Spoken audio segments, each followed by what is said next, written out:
আসসালামু আলাইকুম ওয়া রাহমাতুল্লাহি ওয়া বারাকাতুহু। প্রিয় দর্শক শ্রোতা, বিশেষ করে এমপিওভুক্ত শিক্ষক কর্মচারী ভাই বোনেরা, আশা করি সবাই আল্লাহ তাআলার রহমতে ভালো আছেন। আজকে আপনাদের সামনে কয়েকটি বিষয়ে কথা বলার জন্য উপস্থিত হয়েছি। প্রথমত, যে বিষয়টি নিয়ে কথা বলবো সেটি হচ্ছে আমাদের 10% উৎসব ভাতার যে বৃদ্ধির খবরটি আপনারা শুনেছেন। আপনারা সবাই জানেন যে মন্ত্রণালয়ের পক্ষ থেকে অর্থ মন্ত্রণালয়কে চিঠি দেওয়া হয়েছিল এমপিভুক্ত শিক্ষকদের এবং কর্মচারীদের উৎসব ভাতা 25% থেকে 50% থেকে 60% উন্নীত করার জন্য, অর্থাৎ 10% বৃদ্ধি করার জন্য। কিন্তু আমরা অত্যন্ত দুঃখের সাথে লক্ষ্য করেছি যে অর্থ মন্ত্রণালয়, শিক্ষা মন্ত্রণালয়ের এই প্রস্তাবকে আমাদের শিক্ষামন্ত্রী মহোদয়ের দেয়া যে ডিউ ছিল এটা তারা নাকচ করে দিয়েছেন। তার মানে শিক্ষকরা যে স্বপ্ন নিয়ে আগামী ঈদুল আজহা থেকে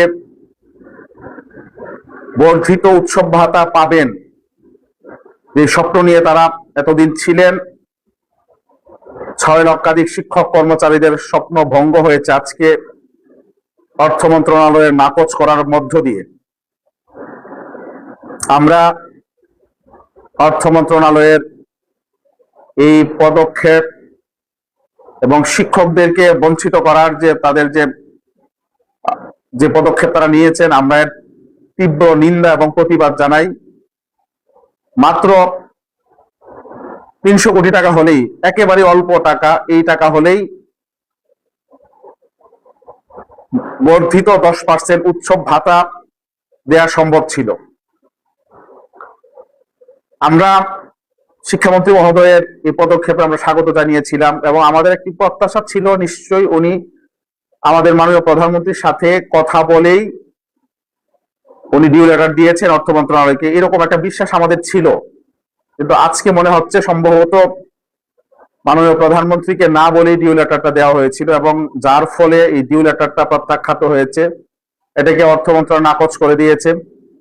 এর মধ্য দিয়ে 6 লক্ষাধিক শিক্ষক কর্মচারী পরিবারের একটি স্বপ্নের মৃত্যু হয়ে গেছে অলরেডি। যদি নতুন ভাবে অর্থ মন্ত্রণালয় সম্মতি না দেয়, আমরা বলতে পারি আমাদের একটি স্বপ্নের অপমৃত্যু হয়েছে। আমরা আসলে এমপিভুক্ত যারা শিক্ষক কর্মচারী, আমরা তো মূলত আসলে আমাদের প্রত্যাশা হচ্ছে শতভাগ উৎসব ভাতা, কারণ উৎসব ভাতার কোনো ফ্র্যাকশন হয় না।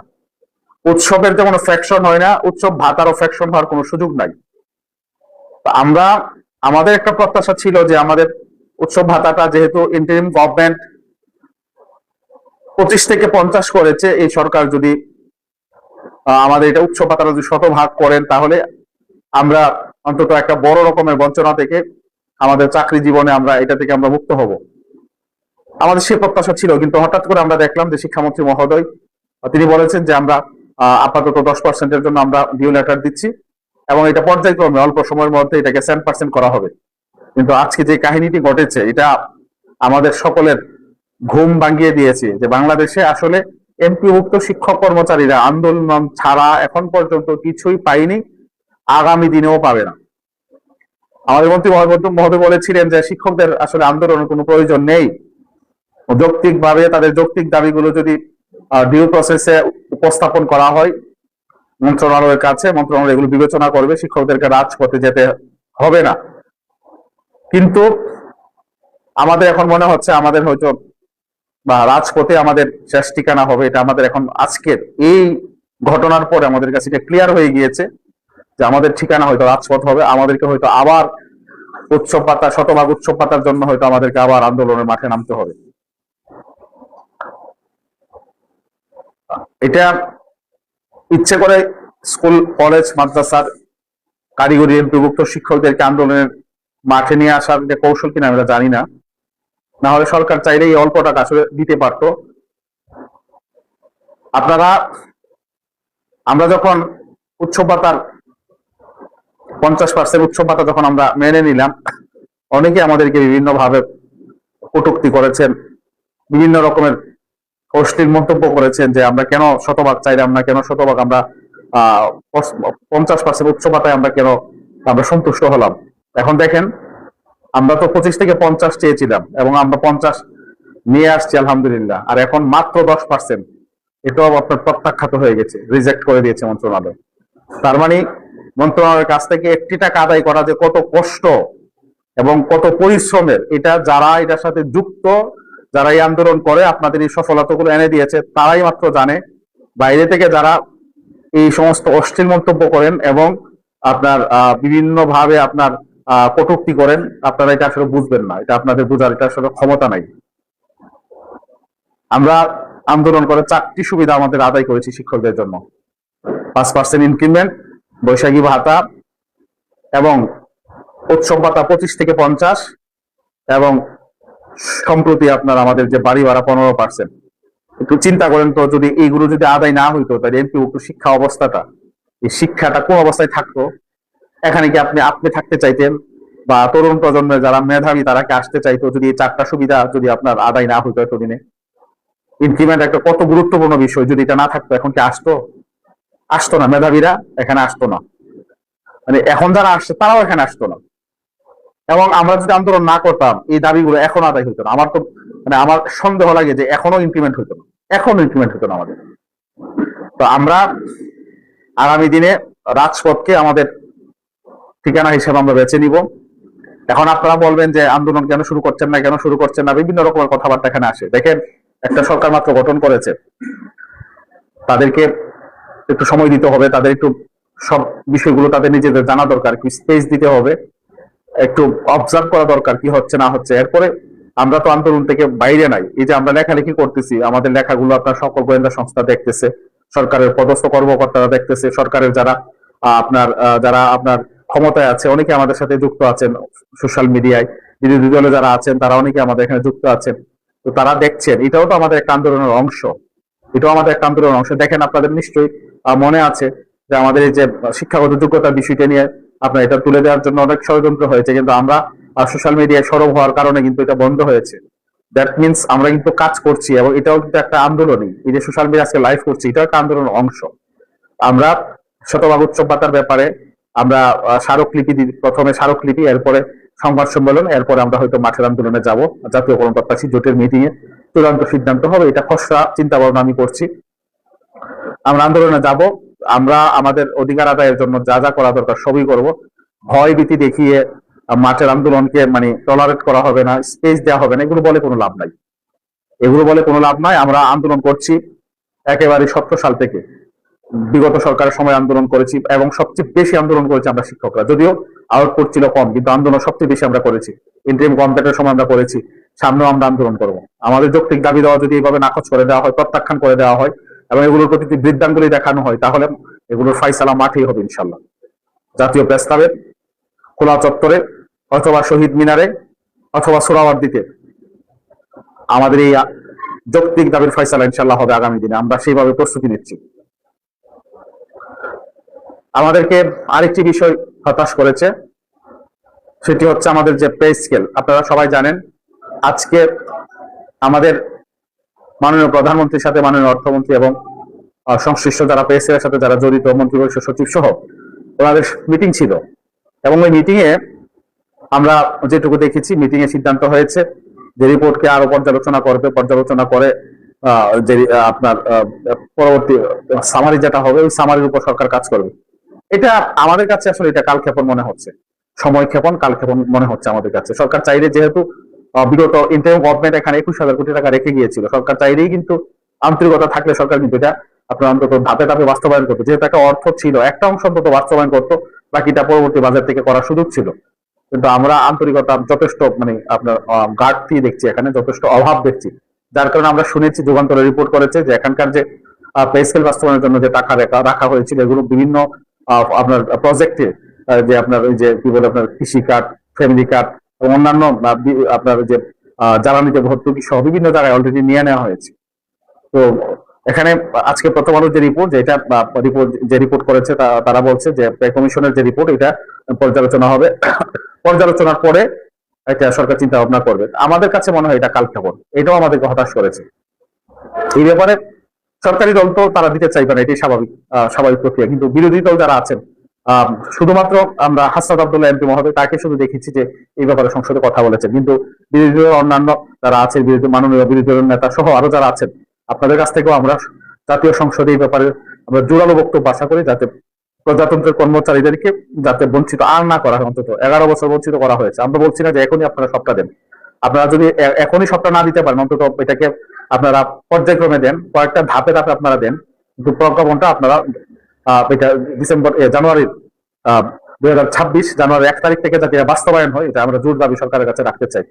তো আমাদের হতাশার আমাদের যে হতাশার যে তালিকা, এটা আস্তে আস্তে মনে হয় দীর্ঘ হচ্ছে, এবং এটা আস্তে আস্তে আরো বেশি দীর্ঘ হবে মনে হচ্ছে এখন।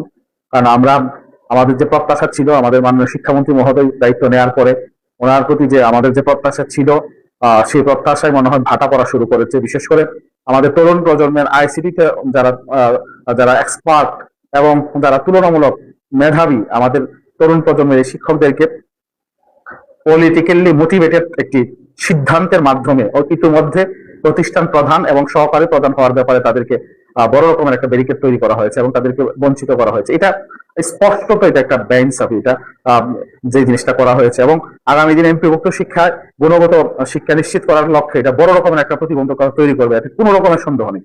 তো এই যে এটার কারণে আমাদের এটা একটা বড় রকমের আমাদের হতাশা তৈরি করেছে। আমাদের আজকের যে আমাদের 10% বৃদ্ধি, বোনাস বৃদ্ধির যে বিষয়টি নাকচ করে দেওয়া আমাদের হতাশা তৈরি করেছে। পে স্কেলের নিয়ে লম্বা সময় নিয়ে পর্যালোচনা করা, 11 বছর ধরে পে স্কেল থেকে আমরা বঞ্চিত, প্রজাতন্ত্রের কর্মচারী বঞ্চিত, এগুলো আমাদেরকে ব্যাপকভাবে হতাশ করেছে। এবং হতাশার যখন তালিকা আপনার বাড়তে থাকবে, তাহলে আমাদের ঠিকানা তো বাজপতি হবে। আমরা তো অতীত আমরা আন্দোলন করেছি, ঝুঁকি নিয়ে, বিভিন্ন রকমের ঝুঁকি নিয়ে আমরা আন্দোলন করেছি। সামনে হয়তো আর ঝুঁকি নিতে হবে, কারণ ঝুঁকি না নিলে আন্দোলন হয় না, আর আন্দোলন না করলে কোনো আমাদের কোনো বৈষম্য দূর হয় না। কোনো সরকার এখন পর্যন্ত, আমি শিক্ষকতায় এসেছি 2006 সালে, আমি এখন পর্যন্ত কোনো দাবি দেখি নাই যে সরকার কোনো রকম আন্দোলন ছাড়া আমাদের দাবি মেনে নিয়েছে, আমরা এটা দেখি নাই। সুতরাং আমাদের আন্দোলনে যেতে হবে, আর আন্দোলনে যেতে হলে আমাদেরকে ঝুঁকি নিতে হবে। আমরা ঝুঁকি নিয়েই আগামী দিনে আমাদের 6 লক্ষাধিক শিক্ষক কর্মচারীদের মুক্তির জন্য আমরা মাঠে নামবো ইনশাল্লাহ। আমি আমার ব্যাপারে সবসময় বলি যে আমার রিজিকের ফয়সালা তো আমার হাতে না, আল্লাহ তাআলার উপরে। আল্লাহ তাআলা আমাকে কি খাওয়াবেন, কোন অবস্থায় রাখবেন, কি চাকরি করাবেন, নাকি ব্যবসা করবেন, নাকি করাবেন, এগুলো আসলে আমার নিজের হাতে নেই। সুতরাং আল্লাহ তাআলা যেভাবে যখন ফয়সালা করেন সেইভাবে থাকবো। কিন্তু আমি এইটুকু আপনাদেরকে বলতে চাই, এমপিভুক্ত শিক্ষকদের জন্য এই পর্যন্ত কি করেছি এটা আপনারা সবাই জানেন। আগামী দিনে আপনাদের জন্য, আপনাদের বৈষম্য থেকে মুক্তির জন্য, 6 লক্ষাধিক শিক্ষক কর্মচারীদের মুক্তির জন্য আমার জায়গা থেকে আমি সর্বোচ্চ চেষ্টা আমি অব্যাহত রাখবো ইনশাল্লাহ। অতীতে যেমন বিভিন্ন রকমের ঝুঁকি নিয়েছি, আগামী দিনেও ইনশাল্লাহ ঝুঁকি নিব। কিন্তু আমি আমার এমপিভুক্ত শিক্ষক কর্মচারী ভাই বোন যারা আছেন, তাদের কষ্ট কিছুটা হলেও লাঘব করার জন্য ইনশাল্লাহ চেষ্টা করবো। এবং আমাদের আলটিমেট গোল হচ্ছে আমাদের ন্যাশনালাইজেশন। আমরা জাতীয়করণ চাই। জাতীয়করণ যতদিন পর্যন্ত না হবে, আমাদের এমপিভুক্ত শিক্ষক কর্মচারীদের এই আন্দোলন অব্যাহত থাকবে। কোনো রকমের ষড়যন্ত্র করে, ভয় ভীতি দেখিয়ে, হুমকি দামকি দিয়ে আমাদেরকে আন্দোলন থেকে পিছপা করা যাবে না। যদি ডিউ প্রসেসে জানানোর উপরে যৌক্তিক দাবি সরকার মেনে না নেয়, আমরা মাঠের আন্দোলনে আসবো ইনশাল্লাহ। এবং আমাদের যৌক্তিক দাবির ব্যাপারে আমরা আমাদের ভয়েসকে আমরা রেজ করবো ইনশাল্লাহ। এবং আমরা আন্দোলনের মাধ্যমে আমাদের যৌক্তিক দাবিগুলো আমরা এই সরকারের কাছ থেকে আদায় করে নেব ইনশাল্লাহ। আর কি বিষয় হচ্ছে, আমাদের সামনে পরীক্ষা আসছে। আপনারা জানেন পরীক্ষা ইতিমধ্যে সিদ্ধান্ত হয়েছে, কেন্দ্রগুলোতে সিসিটিভি লাগানো হবে। এটা ভালো, এটাকে আমি অ্যাপ্রিসিয়েট করি, নকল বন্ধ করার জন্য। এবং আমাদের সাথে ভেন্যু চেঞ্জ করা হয়েছে, এগুলো ভালো উদ্যোগ। তো আমাদের একটা ভয় কাজ করছে সবার মধ্যে, যে আমাদের এই হঠাৎ করে সিদ্ধান্ত নেওয়ার ফলে যদি যে সমস্ত প্রতিষ্ঠান পাশের হার শূন্য নেমে আসে, এটা সংখ্যাটা হয়তো বাড়বে। এটা বাড়বে মনে হয়। আমি লাইভ করে আমরা আহ্বান জানিয়েছিলাম মাননীয় মন্ত্রীর কাছে যে আমরা আপনার এই পদক্ষেপগুলোকে আমরা অ্যাপ্রিসিয়েট করি, তবে রেজাল্ট যদি খারাপ হয় তাহলে এটা যাতে প্রতিষ্ঠানকে টার্গেট না করা হয় এবং আমাদের শিক্ষকদেরকে যাতে টার্গেট না করা হয়। তিনি গতকালকে কুমিল্লার যে প্রোগ্রাম, কেন্দ্র সচিবদের সাথে কুমিল্লা অঞ্চলের যে প্রোগ্রাম, ওখানে তিনি বলেছেন এই বছর যাদের পাশের হার শূন্য যদি যায় তাহলে উনি আমাদের এমপিও প্রতিষ্ঠানের এমপি বা শিক্ষকদের এমপি বন্ধ করবেন। এটা একটা ভালো পদক্ষেপ, আমরা এই জন্য ওনাকে ধন্যবাদ জানাই। একটু সময় দেওয়া দরকার আমাদের শিক্ষকদের। আমি আপনাদেরকে অনুরোধ করবো, দেখেন আন্দোলন করে অনেক কিছু আমরা হয়তো আদায় করবো, করেছি আমরা অনেকগুলো এবং সামনেও করবো, কিন্তু আমরা যদি আমাদের শূন্য, আমাদের পাশের হার যদি অনেক প্রতিষ্ঠানের হয়তো শূন্য প্রতি বছর হয়, এটা যদি বাড়তে থাকে বা আপনার প্রতিষ্ঠানের যদি হয়, তাহলে এই সুযোগ সুবিধা বৃদ্ধি হলে আপনি তো ওগুলো পাবেন না। এই জন্য আমাদের আন্দোলনও করতে হবে, পাশাপাশি আমাদের শ্রেণী কার্যক্রমে আমাদেরকে মনোনিবেশ করতে হবে ভালো করে, এবং শিক্ষার্থীরা যাতে 100% প্রতিষ্ঠানে আসে এটার জন্য পদক্ষেপ নিতে হবে। আমি যেমন আমার প্রতিষ্ঠানে প্রতিদিন যারা অনুপস্থিত আমি তাদের তালিকা নিই, উপস্থিত এবং অনুপস্থিতির তালিকা নিই, প্রতিদিন আমরা চেষ্টা করি নেওয়ার পরে আমাদের যে শিক্ষার্থীরা আমাদের ক্লাসে আসে না, আমরা প্রত্যেক দিন চেষ্টা করি তাদের সাথে যোগাযোগ করার জন্য শ্রেণী শিক্ষকের মাধ্যমে আমরা তাদের সাথে কথা বলার চেষ্টা করি। আমরা এখন পরিকল্পনা করছি যে আগামী দিনে হয়তো আমরা শিক্ষা যারা আসে না তাদের প্রয়োজনে পরিবারের অভিভাবকদের সাথে আমরা হয়তো আমরা সাক্ষাৎ করবো এবং সরাসরি আমরা তাদের সাথে কথা বলবো। আমরা সবাই আন্দোলন অবশ্যই আমরা করবো, আন্দোলনের আপনার যখন সময় হবে আমরা অবশ্যই আপনাদেরকে কল করবো। সোশ্যাল মিডিয়া তো আমাদের আছেই, এখানে লেখালেখি অব্যাহত রাখেন। পাশাপাশি আপনারা শ্রেণী কার্যক্রম একটু সবাই মনোনিবেশ করেন গুণগত শিক্ষা নিশ্চিত করার জন্য, এবং পাশের সংখ্যা যাতে বাড়ে এবং রেজাল্ট যাতে ভালো হয়, আমাদের শিক্ষার্থীরা যাতে আগামী দিনে যোগ্য এবং দক্ষ হয়ে গড়ে ওঠে। এই জন্য আপনারা সবাই শ্রেণী কার্যক্রমে আপনারা একটু মনোনিবেশ করেন ভালোভাবে, এবং সবাই চেষ্টা করেন প্রত্যেকের প্রতিষ্ঠানটা যাতে আপনার পড়াশোনার মান যাতে ভালো হয়, এলাকাবাসী যাতে আস্থা তৈরি হয়। আমরা সবাই এই কাজটা করি।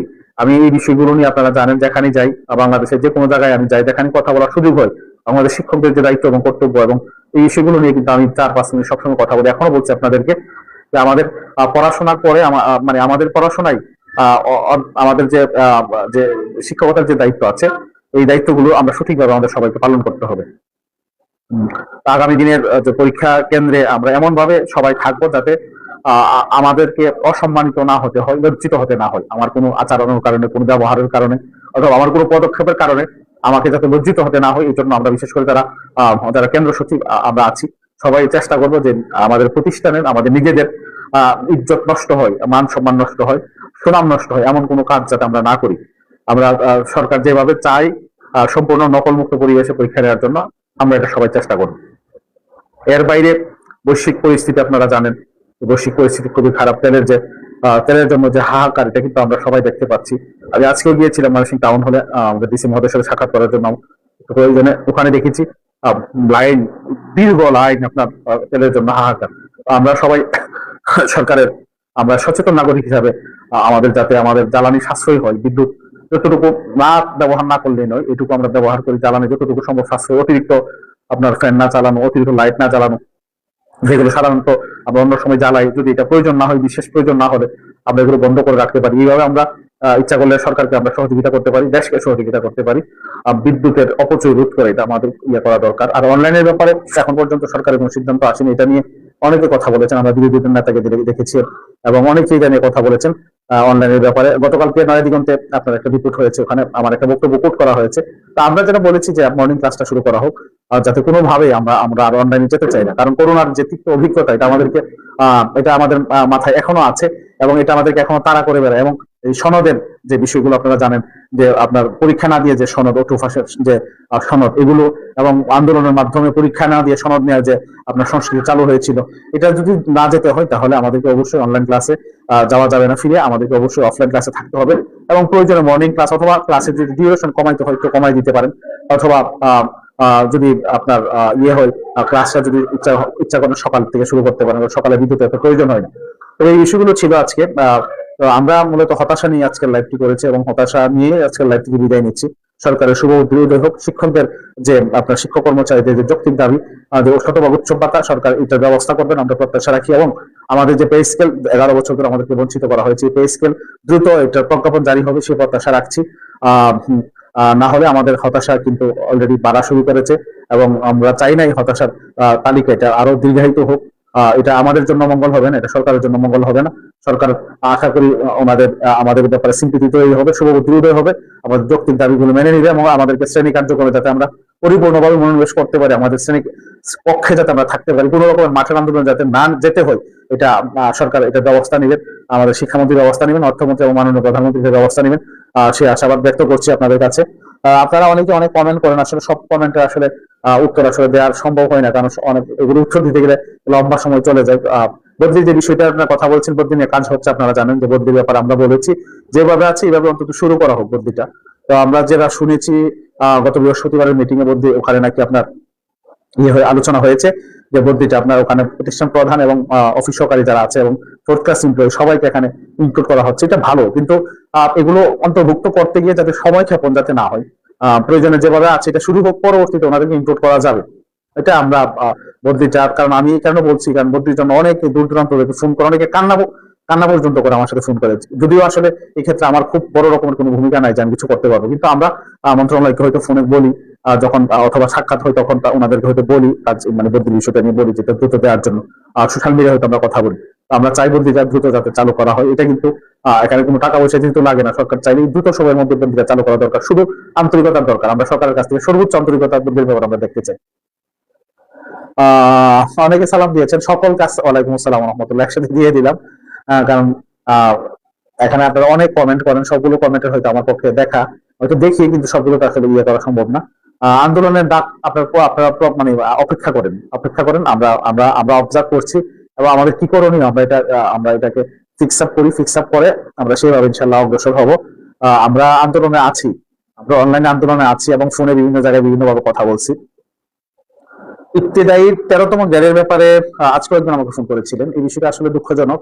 আমি অধিদপ্তরে কথা বলবো এই বিষয়টা নিয়ে, যাতে আপনাদেরকে 13টা যাতে দ্রুত আপনারা যাতে আবেদন করতে পারেন। আমি আজকেও ডিডি অ্যাডমিনের সাথে কথা বলেছি এই বিষয় নিয়ে না, আমি অন্য একটি বিষয় নিয়ে আজকে কথা বলেছি ওনার সাথে, শিক্ষকদের একটা বিষয় নিয়ে কথা বলেছি। তো এটা নিয়ে আমি দেখি, আমি নেক্সটে যখন কথা বলবো আমি ইনশাল্লাহ আপনাদের 13তম গ্রেডে যাতে আবেদন করতে পারেন আমি আমার জায়গা থেকে আমি কথা বলবো ইনশাল্লাহ। উচ্চ ভাতা তো 100% আমরাও চাই, এটা তো আমাদের সকলের দাবি। উচ্চ কোনো ফ্যাকশন হওয়ার কোনো সুযোগ নাই। দূরত্ব অগ্রাধিকার রেখে বদলি কার্যকর চাই। এখানে বদলির ব্যাপারে যে সমস্ত ক্রাইটেরিয়া গুলো আছে, ওখানে দূরত্ব, তারপর আপনার ফিমেল, আরো বিভিন্ন বিষয় এখানে নিয়ে আসা হয়েছে। একটা বিষয় কি, ধরেন যদি বদলি চালু হয়ে যায় তখন দেখা যাবে আপনার যে সমস্ত সমস্যাগুলো তৈরি হবে এগুলো সংশোধন করা যাবে। সরকার চাইলে যে কোনো সময় সংশোধন করতে পারবে, মানে চালু হওয়াটা আসলে মূল বড় চ্যালেঞ্জ। এটা চালু হইলে ইয়ে হবে। এস এম জামান তিনি বলেছেন বিগত সময়ে ছিলেন, আগামী দিনে থাকবেন। আপনারা ছিলেন বলেই তো আসলে আমরা এই আন্দোলনটা করতে পারছি, আপনারা আমাদের শক্তি, আপনারা পাশে থাকেন বলে আমরা ঝুঁকি নেই, আপনারা না থাকলে তো আসলে ঝুঁকি নেওয়া সম্ভব ছিল না। 18 বছরের অভিজ্ঞতা বাতিল চাই, আমিও চাই, এটার জন্য আমি অনেক লেখালেখি করতেছি। এটা আমরাও বাতিল চাই, এটা একটা বৈষম্যমূলক, আমি বেইনসাফি আমি মনে করি। এখানে মেধাবীদেরকে বঞ্চিত করা হয়েছে এবং এটা সম্পূর্ণ পলিটিক্যালি মোটিভেটেড একটা সিদ্ধান্ত, রাজনৈতিক ভাবে প্রভাবিত একটা সিদ্ধান্ত, রাজনৈতিক উদ্দেশ্য প্রভাবিত একটা সিদ্ধান্ত। এটা বলার কোনো রকমের মানে বলতে কোনো দ্বিধা নেই। এটা না করলে সরকার পারত, বরং সরকার উচিত ছিল এটাকে ওপেন করে দিয়ে মেধাবীদেরকে আসার সুযোগ করে দেয়। এখন মাননীয় শিক্ষামন্ত্রীর মধ্যে কেন করেননি আসলে এটা আমরা জানি না, কার চাপে কি কারণে কোন উদ্দেশ্য না এটা করেছে এটা জানি না। বকেয়া বেতন যারা ইন্ডেক্সধারী তারা তো আপনারা এগুলো দেয়, কিন্তু আপনার নতুন এমপি এর ক্ষেত্রে তো আমাদের মাদ্রাসা অধিদপ্তর বকেয়া দেয় না, স্কুল কলেজে দেয়, কিন্তু আমাদের মাদ্রাসাতে দেয় না। আমি এই ব্যাপারে কথা বলেছি, ওনারা বলেছেন যে আমরা যেহেতু প্রতি মাসে আবেদন নেই, আপনি আবেদন করতে পারেন, এটা আপনার ব্যর্থতা, এই জন্য ওনারা দিতে চাই না। এরপরও আমরা অবশ্যই চাইবো যে যাতে আপনার বকেয়া দেওয়া হয়, কারণ অনেক জায়গায় দেখা যায় কমিটির কারণে বা প্রতিষ্ঠান প্রধানের পক্ষ থেকে আপনার কাগজপত্রগুলো আপনার প্রসেসিং করতে লেট হওয়ার কারণে অনেক সময় দেখা যায় 1-2 মাস বঞ্চিত হয় শিক্ষকরা। এটা নিয়ে আমরা বলি, দেখেন কর্মচারীদের বিষয়ে আপনারা তো আমাকে সারাক্ষণ গালিগালাজ করেন সবসময়, ম্যাক্সিমাম আমরা, আবার অনেকে ভালো আছেন, দশা পরামর্শ দেন। আপনাদের ব্যাপারে আমি কি করেছি মন্ত্রণালয়ের মিটিং, এটা আপনাদের একজন কর্মচারী ছিল, তার সাথে কথা বলে আপনারা বুঝতে পারবেন। আমরা অবশ্যই চাই, আমরা জোরালো ভাবে বলেছিলাম যে আপনাদের এটা যাতে 75% করা হয়, কিন্তু দেখেন আমরা বললে এটা আসলে সব হয় না। দেখেন মন্ত্রী মহোদয় ডিউ দিয়েছে, এটাকে রিজেক্ট করে দিয়েছে। মানে সরকারের কাছ থেকে টাকা পয়সা আনা যে কত কঠিন, আপনারা গালি দেওয়া তো সোশ্যাল মিডিয়ায় খুব সহজ। দেখেন মন্ত্রী মহোদয় ডিউ লেটারকে প্রত্যাখ্যান করে আপনার রিজেক্ট করে দিয়েছে, নাকচ করে দিয়েছে, কত কষ্ট এটা এখান থেকে বুঝতে পারবেন। আমরা আমাদের জায়গা থেকে সর্বোচ্চ চেষ্টা করেছি। সরকারি নিয়ম বাড়ি ভাড়া চাই, আমরাও চাই, এবং এটার জন্য আমরা আন্দোলন করেছি, কিন্তু এটা তো আর একদিনে হবে না। আমরা একটা ট্র্যাকে উঠেছি অলরেডি 15%, যেহেতু 7.5 পেয়েছি, জুলাই 7.5 আমরা পাবো। 15 যেহেতু পেয়েছি, এটা একসময় 45-50 যাবে ইনশাল্লাহ, এবং সরকারি নিয়ম হবে ইনশাল্লাহ, আমরা আশা করি। আমাদেরকে হয়তো ধৈর্য ধারণ করতে হবে এবং আন্দোলন সংগ্রাম হয়তো আমাদেরকে চালিয়ে যেতে হবে। রাজশাহীতে আমাদের একটা প্রোগ্রাম ছিল, আমরা ওই সময় যেতে পারি না, আমরা হয়তো নেক্সটে আমরা বিভিন্ন মানে জেলা আমরা সফর করব এবং সেখানে হয়তো রাজশাহী আমাদের থাকবে। রাজশাহীতে আমাদের অনেক প্রিয়জন আছেন যারা অত্যন্ত আন্তরিকতার সাথে আমাদের আন্দোলনের সাথে যুক্ত ছিলেন। আমরা ওখানে যাবো ইনশাল্লাহ। আর লম্বা করি না, সুস্থতা কামনা করেন সবসময়, আপনাদের দোয়াই সুস্থ আছি, না হলে যে পরিশ্রম আসলে যে দখল আমার উপর দিয়ে যায় এটা অবিশ্বাস্য, এটা আসলে বললে আপনারা কল্পনা করতে পারবেন না। আগে কিন্তু এগুলো মনে হয় সম্ভবত মানুষের দোয়ায় আল্লাহ তালা ভালো রাখেন, আপনাদের দোয়ায় প্রিয়জনদের দোয়ার কারণে আল্লাহ তালা হয়তো ভালো রাখেন, এই জন্য আপনাদের জন্য চেষ্টা করি কাজ করার জন্য। স্বতন্ত্র বেতন স্কেলের ব্যাপারে এটা এটা bogus, I don't believe it, এটা বিলিভের কোনো সুযোগও নেই। এটা কারা মানে ছড়িয়েছে এটাও ঠিক না, যারা বলেছে এটা আবেগে বলেছে, এটা একটা একটা রিউমার আমি মনে করি। আরে আপনি উচিত স্কেলই তো দিতে পারেন, আবার কি স্বতন্ত্র স্কেল দিবেন? আপনার নবম পে স্কেল 11 বছর পরে এটাই বাস্তবায়ন করতে পারে না সরকার, আবার স্বতন্ত্র স্কেল দিবে? স্বতন্ত্র দরকার নাই, আমরা নবম পে স্কেলের প্রজ্ঞাপন চাই, এটাই আমাদের জন্য সবচেয়ে বড় ইয়ে। আমরা স্বতন্ত্র কোনো দরকার নাই। শনিবার ছুটি এটা মনে হয় ইনশাল্লাহ সরকার হাত দিবে না এখানে, কারণ এটা তো মোটামুটি একটা সেটেল বিষয়। শনিবার ছুটির ব্যাপারে আশা করি সরকার এখানে হাত দিবে না, সেটেল বিষয়। রিফ্রেশমেন্টের দরকার আছে। উন্নত বিশ্বগুলোতে দেখেন আমরা তাদের ওয়ার্কিং আপনার ডেস ইন এ ইয়ার, এক বছরে তাদের কতদিন আর আমাদের কতদিন তুলনামূলক, মানে তাদের ওয়ার্কিং ডেস গুলো বেশি, আমাদের কম। সো আশা করি যেহেতু আমাদের মন্ত্রী মহোদয় বিদেশে আপনার উনি পিএইচডি করেছেন, উনি বিদেশি শিক্ষা ব্যবস্থা সম্পর্কে উনি জানেন, এই জায়গায় হয়তো উনি হাত দিবেন না আশা করি ইনশাল্লাহ। ধন্যবাদ অনেকে জানাইতেছেন, আপনাদেরকে ধন্যবাদ। পটুয়াখালী থেকে জেলা থেকে জনজব মোহাম্মদ জাহাঙ্গীর আলম স্যার সম্ভবত we want medical allowances gov employee. হ্যাঁ, আমরাও মেডিকেল অনেক তো আমাদের তো দাবিতে ছিল, মেডিকেল অ্যালাউন্সটা সরকারিদের মতো এটা তো দাবিতে ছিল, কিন্তু আমরা এটা তো আসলে কোলায় উঠতে পারি নাই। সরকার অনুরোধ করছি যে আসলে আমাদের পক্ষে এতগুলো একসাথে করা সম্ভব না, আমাদের এই দাবি থাকবে গভর্নমেন্ট সরকারি যেমন তারা 1,500 টাকা পায়, অন্তত আপাতত আমাদেরকে 1,500 টাকা দেওয়া হোক, এটা আমরা অবশ্যই সরকারের কাছে চাইবো। দেখেন আমাদের অনেকগুলো বৈষম্য আছে, এগুলোর জন্য জোরালো আন্দোলন হয়তো আগামী দিনে লাগবে। আমরা কূটনৈতিক তৎপরতা চালাবো, তারা প্রতি দিব, আমরা হয়তো আমরা সংবাদ সম্মেলন করবো। এরপরে যদি না হয় তাহলে আমরা কিন্তু বড় রকম একটা মুভমেন্টে যাবো। এটার জন্য আমাদেরকে একটা ধাপে ধাপে যেতে হবে, ধাপে ধাপে আমাদেরকে যেতে হবে। আমরা আস্তে আস্তে যাবো, হুট করে আন্দোলন করে আপনার মনে করেন ব্যর্থ হওয়ার চেয়ে আস্তে আস্তে আস্তে আস্তে মনে করেন একটা আন্দোলন জনমত তৈরি করে গেলে আমাদের যে বাড়িবার আন্দোলন যেমন সফল হয়েছে, আমরা এরকম আন্দোলন করতে চাই, সফল আন্দোলন। এটার জন্য যদি সময় লাগে তারপর আমাদেরকে সময় নিতে হবে। আমরা ঠাট করে কোন রকম কর্মসূচি দিয়ে ব্যর্থ হয়ে আমরা ফিরে আসতে চাই না। সো আপনারা আপনারা be patience, everybody should be patience, সবাই একটু ধৈর্য ধারণ করেন। আমরা আমাদের জায়গা থেকে চেষ্টা করছি, আমরা বিভিন্ন রকমের পলিসি মেকিং করে সবাই আলোচনা করে আমাদের যত শীর্ষ নেতৃবৃন্দকে নিয়ে যেভাবে সুন্দর হবে, যেভাবে ভালো হবে, যারা ফলপ্রসূ হবে, সেইভাবে আমরা আন্দোলনকে ডিজাইন করবো। আমাদের কার্যক্রমগুলো আগামীতে ডিজাইন করে আমরা আমাদের কর্মসূচি ইনশাল্লাহ আমরা গুছাবো। হতাশ জহিরুল ইসলাম জয় উনি বলছেন যে উনি হতাশ, আমিও হতাশ, কিন্তু হতাশা থেকে আপনার আমাদের আশার বীজ বপন করতে হবে, হতাশা থেকে আমাদেরকে স্বপ্ন দেখতে হবে, কারণ ব্যর্থতায় সফলতার চাবিকাঠি। আমরা এখানে যেহেতু আমাদের মন্ত্রী মহোদয় ওনার এটা রিজেক্ট হয়েছে, মন্ত্রণালয় শিক্ষা মন্ত্রণালয় ব্যর্থ হয়েছে, এখান থেকে আমাদের সফলতার আমরা আমাদের ইতিহাস আমরা লিখবো ইনশাল্লাহ। এখান থেকে আমাদের সফলতার ইতিহাস আমাদের আমরা রচনা করবো ইনশাল্লাহ। অনেকে ঈদ বোনাসের কি খবর আপনারা জানেন? ঈদ বোনাসের রকনা বলতেছেন ঈদ বোনাস আজকে রিজেক্ট হয়ে গেছে। আমরা অনেকেই অনেক খুশি হয়ে গেছিলাম যে আমাদেরকে আন্দোলন ছাড়া দিয়ে দিচ্ছে, এবং যারা যারা একটু বেশি আপনার সরকারকে অ্যাপ্রিসিয়েট করে তারা তো বলতে চাচ্ছিলেন যে দেখেন কি শুরু হয়েছে, মানে অনেক সবকিছু হয়ে যাবে এমনি। এখন মনে হচ্ছে সবকিছু এমনি এমনি হবে না, যদি হয়ে যায় আলহামদুলিল্লাহ, আমরা তো অপেক্ষায় আছি, হয়ে গেলে তো আলহামদুলিল্লাহ। আমরা হতাশা থেকে ইনশাল্লাহ শুরু করবো জাতীয়করণ আন্দোলন। আমরা ভাবছি কিভাবে আমরা ইয়ে করবো, এখনই তো জাতীয়করণ আন্দোলন যাওয়া যাবে না। আমাদের বিক্ষিপ্ত যে দাবি দাওয়াগুলো আছে এগুলো একটা একটা করে যদি আমরা আদায় করতে পারি তখন জাতীয়করণ আন্দোলনটা সহজ হয়ে যাবে। আমরা আলটিমেটলি এই সরকারের শেষ সময় একটা বড় আন্দোলনে যাব, এর আগে আমরা বিক্ষিপ্ত আন্দোলন কিছু করতে চাই। আমাদের যে উৎসব ভাতা, আমাদের মেডিকেল ভাতা, যেগুলো মানে সরকারের সহজে সরকার মানে এটা বাস্তবায়ন করতে পারবে, সরকারের উপর বার্ডেন হবে না, এবং আমাদের হয়তো ইয়ে হবে, আমাদের জন্য সহজ হবে আদায় করা। দেখি আমরা আসলে এগুলো নিয়ে আমরা মিটিং না করে আসলে আমি তো কিছু বলতে পারবো না। আমার সিনিয়র নেতৃবৃন্দ যারা আছেন, যত কেন্দ্রীয় আহ্বায়ক কমিটি, তাদের সাথে কথা বলে মূলত আমাদেরকে সিদ্ধান্ত নিতে হবে। আমি আর মানে দীর্ঘায়িত করবো না, আপনাদের অনেক আগ্রহ আছে দেখছি যে আপনারা কমেন্ট করছেন, অনেকেই কমেন্ট করতেছেন। দেখেন বৈষম্যের যে বিষয়গুলো আসলে অনেক বৈষম্য আমাদের, আমরা এরপর আমরা যে কাজ করি সেটি হচ্ছে যে বৈষম্য সবাই নিমজ্জিত, আলাদা শিক্ষক ব্যাংক।